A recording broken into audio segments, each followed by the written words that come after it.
sa Papa Dudut Stories, ikaw ay hindi nag-iisa.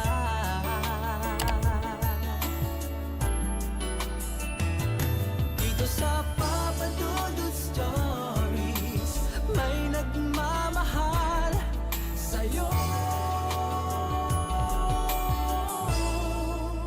Papa Dudut Stories, Papa Dudut Stories. Dear Papa Dudut, sa lahat po ng mga nakatutok ngayon, huwag pong kalimutan mag-like, mag-share at mag-subscribe. Maraming salamat po sa inyong lahat.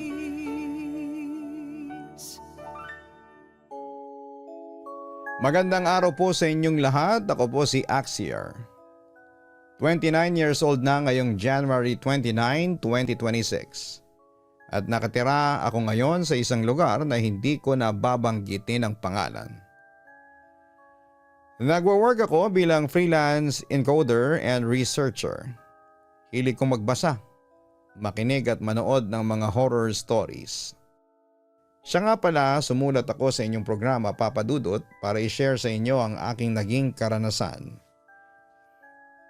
Isang life-changing, makapigil hininga at hindi ko makakalimutang karanasan.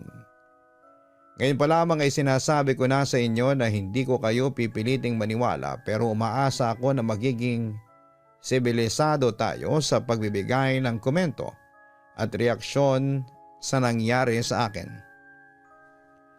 Papadudot, noong bata pa ako, ang buhay namin ay puno ng kasiyahan. Ang pamilya namin ay simpleng namumuhay sa isang maliit na baryo sa gitna ng malalawak na palayan. Si Itay ay isang masipag na magsasaka, habang si Inay ay isang mabuting may bahay. Tatlo kaming magkakapatid, ako ang bunso, si Kuya Amir ang panganay at si Ate Amara ang nasa gitna.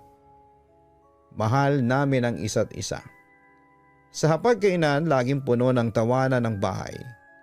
Tuwing hapon naman ay tumutulong kami kay Itay sa bukid. At sa gabi naman ay nagkwekwentuhan kami sa harapan ng apoy habang nakikinig sa mga alamat ng matatanda. Pero hindi namin alam na sa ilalim ng katahimikan ng aming pamilya, may isang lihim na unti-unting magpapabagsak sa amin. Isang araw, isang mensahe ang dumating mula sa kabilang baryo. Ang tiyuhin ni Inay, si Tio Barna, ay may malubhang sakit. Matagal na silang hindi nagkikita, kaya agad siyang nagpaalam kay Itay upang bisitahin ito.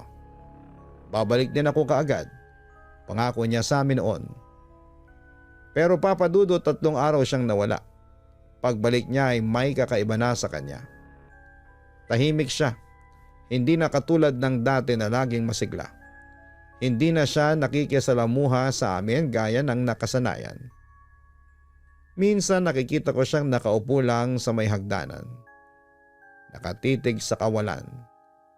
Hindi namin agad ito binigyan ng pansin, baka napagod lang siya sa biyahe, naisip namin.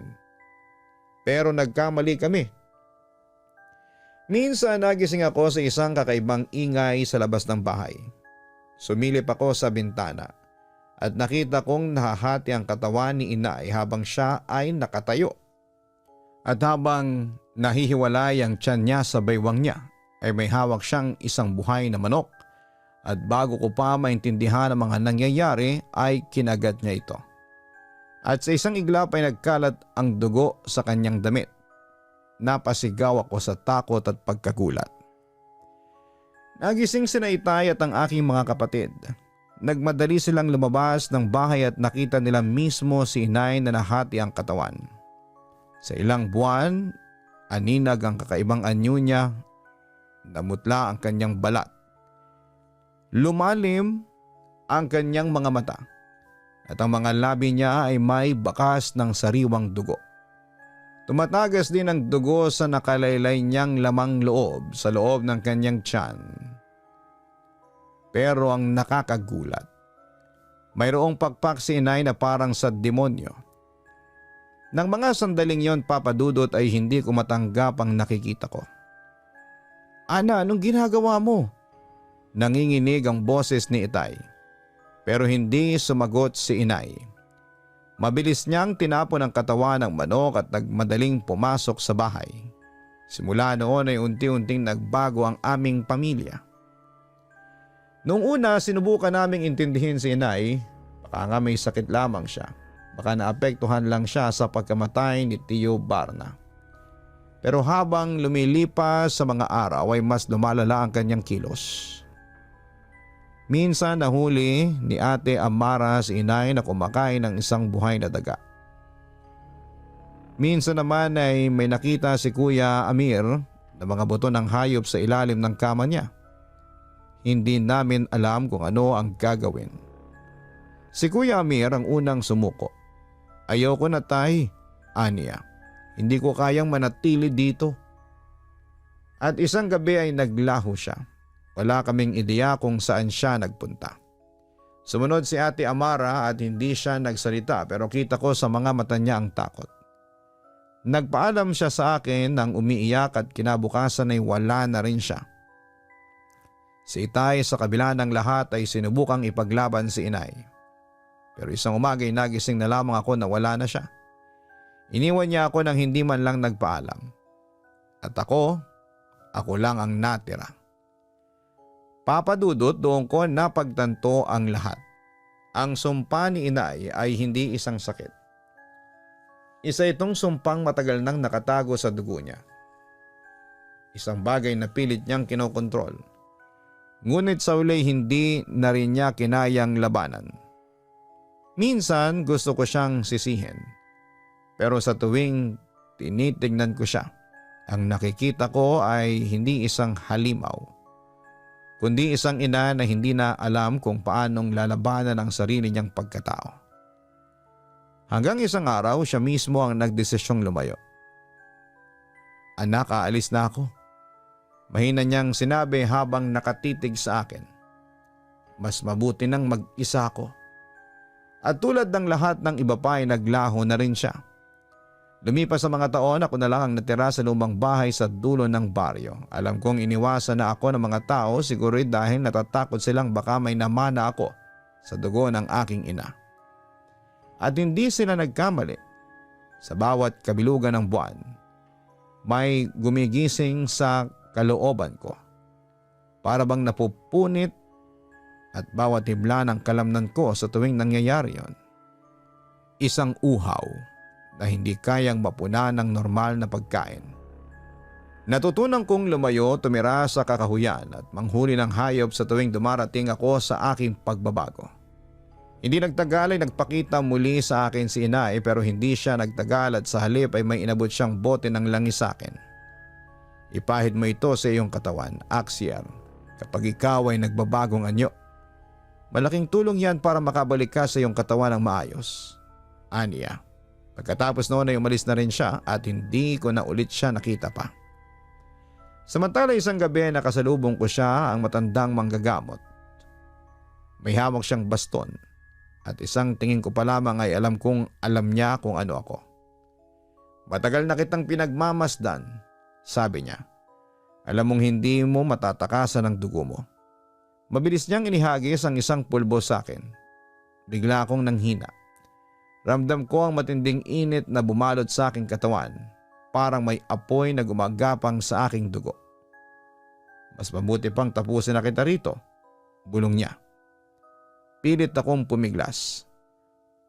Ramdam ko ang sakit at parang hinihiwa ang aking laman sa bawat salitang Latin na binibigkas niya. Akala ko yun na ang katapusan ko, papadudot. Pero sa huling sandali ay nagawa kong tumakas. Tumakbo ako nang hindi lumilingon, sugatan at naghihingalo hanggang sa marating ko ang aking kubo sa may burol. Simula noon ay umalis na ako sa aming baryo at kung saan ako umupa ng bahay para tumira.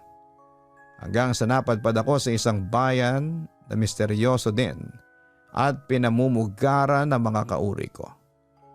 Ganun pa man ay mahirap manirahan sa bayang yon dahil marami ding taong nakatira. Kaya nanirahan ako sa liblib na bahagi ng bayan. May pinaupahang bahay naman doon sa lugar at parang yung pamilya lang ng may-ari ang nakatira sa vicinity. Sa kabilang banda, kapag alam kong magiging bilog ang buwan ay kinagabihan, hindi na ako umuwi sa aking bahay at doon ako nagkukubli sa gubat. Pero kahit na nagtatransform ako ay aware pa rin ako sa nangyayari at tanging mga hayop lamang ang aking binibiktima. Ni minsan ay hindi ako nag-isip na kumain ng tao. Hindi dahil sa ayoko kundi dahil gusto ko lang lumayo sa gulo. Kaso Papa Dudut, hindi lang ako ang kakaiba sa bayang yon. Maraming nadat ng patay sa may palayan tuwing umaga na wala ng lamang loob. Halos araw-araw na nga yun. Hindi lang ito nababalita kasi kino-cover up ng pulisyang namamahala sa lugar namin sa utos na rin siguro ng aming municipal mayor. Pero desidido ang kapulisan na mahuli kung sino ang may salarin sa pagpatay sa bayan namin. Kaya pagdating talaga ng alas 6 pa lamang ay wala ng taong pag-alagala sa labas ng mga bahay-bahay. Samantala kapitbahay ko ang may-ari ng bahay na inuupahan ko at meron siyang 3 anak. Nang mga panahong yon ay nagwo-work po ako sa isang printing company bilang supervisor. Pero kapag weekends ay umaalis ang may-ari kaya pinapakiusapan niya sa akin ang mga anak niyang lalaki na sina June, Makoy at Dino. Mga nasa edad 11, 9 at 7 anyos sa pagkakabanggit. Mabait naman ang mga bata at hindi sila pasaway tulad ng mga kasing edad nilang mga batang lalaki. Yun na nga Papa Dudut, minsan ako ang nagbabantay sa 3 bata. Sa pag-aakalang darating ang kanilang magulang bago maggabi. Nang mga panahong yon, magkakabilugan ng buwan kaya alas 6 pa lamang ng gabi ay kinailangan ko nang umalis ng bahay. Pero Papa Dudut, sumapit ang gabi pero hindi pa rin umuwi ang landlady ko. Naalarma na ako noon. Dahil magsisimula ang transformation ko bandang alas 11 ng gabi. At ang mga oras na yon ay alas 9 na. Nang sumapit na ang alas 10:30 ng gabi ay binilinan ko ang panganay na si June na bantayan ang kanyang mga kapatid at isarado at ikandado ang pinto pag-alis ko. Biling ko rin na huwag magpapapasok ng kahit na sino maliban lamang sa kanilang ina. Buksan din ang ilaw ng buong bahay para hindi ito lapitan ng kahit na anong aswang o manananggal. Mamayang kaunti ay naramdaman ko na ang pagsakit ng tiyan ko. Kaya mabilis kong kinuha ang langis at sinigurado kong nilak ni June ang pinto bago ako tuluyang umalis patungo sa gubat. Pero ang hindi ko alam na curious pala ang 3 bata sa nangyayari sa akin. At sinundan pala nila ako sa gubat. Buti na lang at matalas ang aking pangamoy at doon ko nga nakita ang 3 bata. June, bakit kayo sumunod sa akin? Sinama mo pa yung mga kapatid mo. Mapapahama kayo niyan. Galit kong sabi sa panganay. Dahil dito, agad kong kinarga ang mga bata at patakbo kaming bumalik sa aking bahay. Pero noong nasa tapat na kami ng bahay ko ay may naramdaman akong nakakakilabot at kakaiba.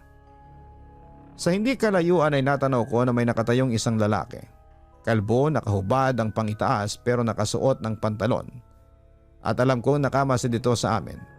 Kaya mabilis kong pinapasok ang mga bata at sinigurado ko na pinakakandado ko kay June ang pintuan at pinasarado ko ang mga bintana.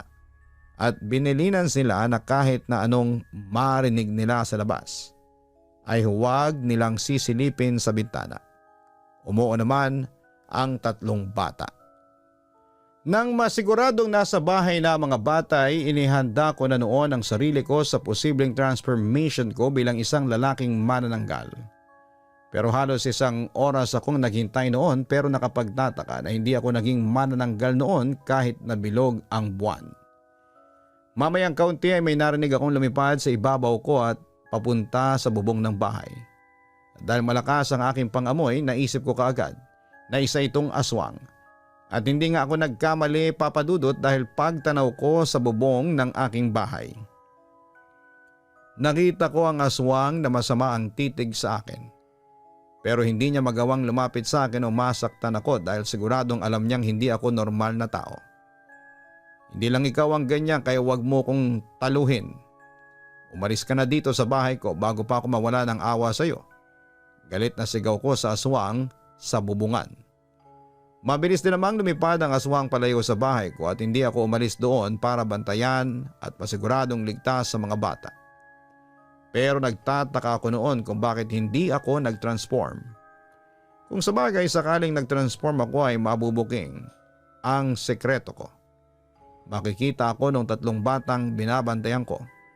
Naisip ko tuloy na maaaring way na lamang ito ng Diyos para hindi ako mapahamak. Kinabukasan naman, usap-usapan naman yung mga aswang sa baryo namin kasi may mga manok na alaga ng mga tao doon ay nawawala o minsan ay nadadat ng patay na. Mayroong isang buntis na nabiktima ng gabing yon kaya lalong umira lang takot sa mga taga roon at lalong umira lang galit sa mga kapulisan at tanod bayan. Kaya naisipan ko na delikado na ako doon kasi kahit na hindi naman ako ang pumapatay ay kapag nahuli nila ako in manananggal form ay i-assume nila na ako ang nambibiktima kaya naman pinagplanuhan ko na ang umalis sa bayan na yon. Sa kabilang banda, yung landlady ko ay nag-uwi ng isang babae sa bahay niya na ayon sa kanya ay buntis.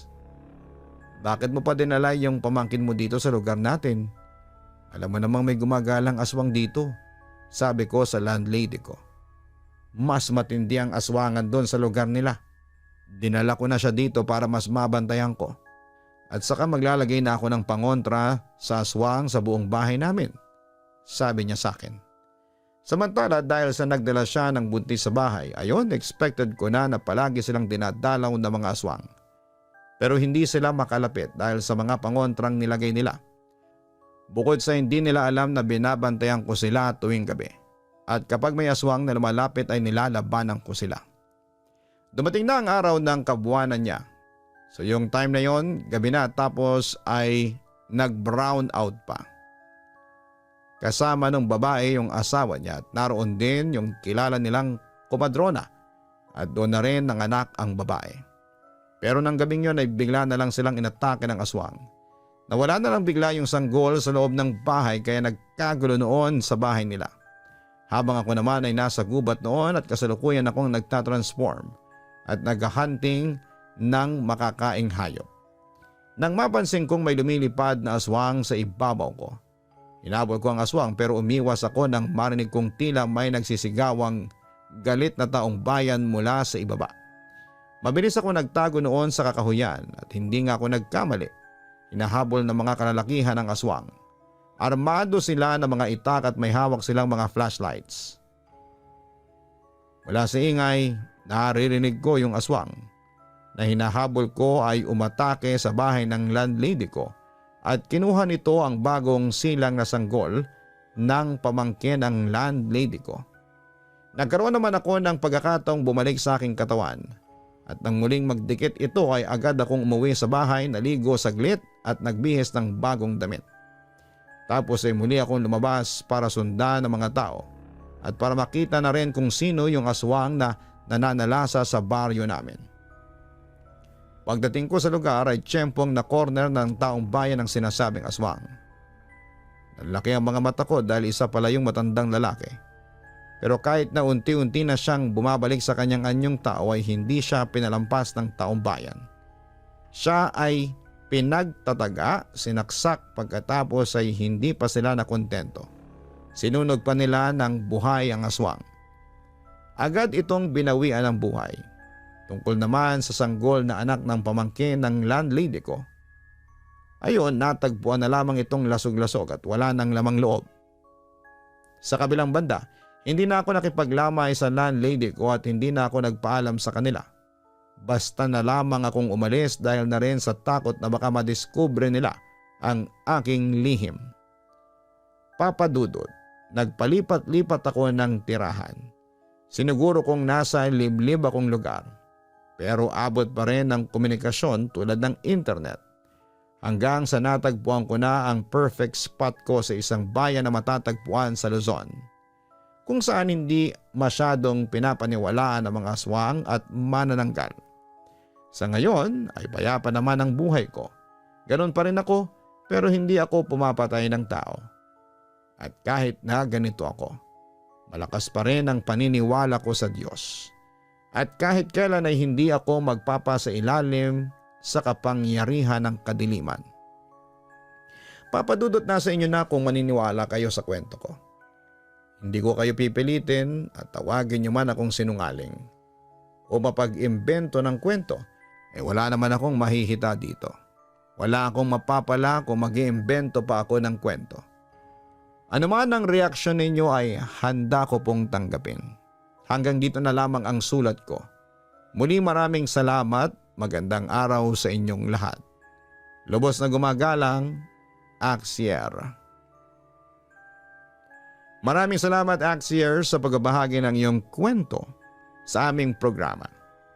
Maraming tiyak ang magtatanong o mapapaisip kung totoo ba ang kwentong tinampok natin. Pero as much as possible ay binibigyan natin ng pagkakataon na maitampok ang bawat sulat na pinapadala po sa atin. Kung dati mga taong may karanasan sa aswang o manananggal ang letter sender natin, sa pagkakataong ito ay isang self-confessed na manananggal. Naintindihan namin kung karamihan sa inyo ay may mga reservations pagdating sa ganitong klase ng kwento. Pero kung may mga nagsasabi na sila ay nakakita o nakaengkwentro ng aswang o manananggal, irespeto na lang po natin.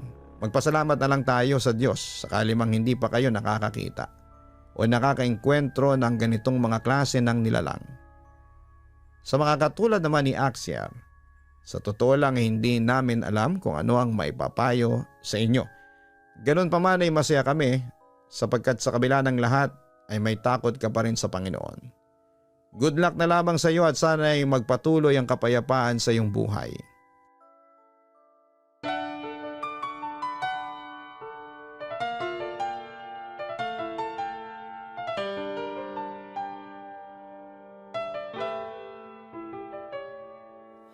Ang buhay ay mahiwaga, laging may lungkot at saya. Sa Papa Dudut Stories, laging may karamay ka.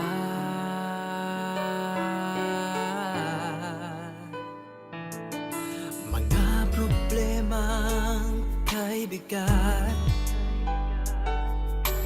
dito ay pakikinggan ka. Sa Papa Dudut Stories, kami ay iyong kasama. Dito sa Papa Dudut Stories, ikaw ay hindi nag-iisa.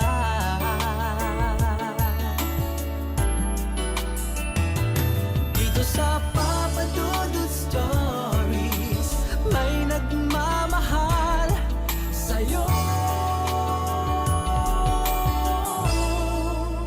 Papa Dudut Stories, Papa Dudut Stories,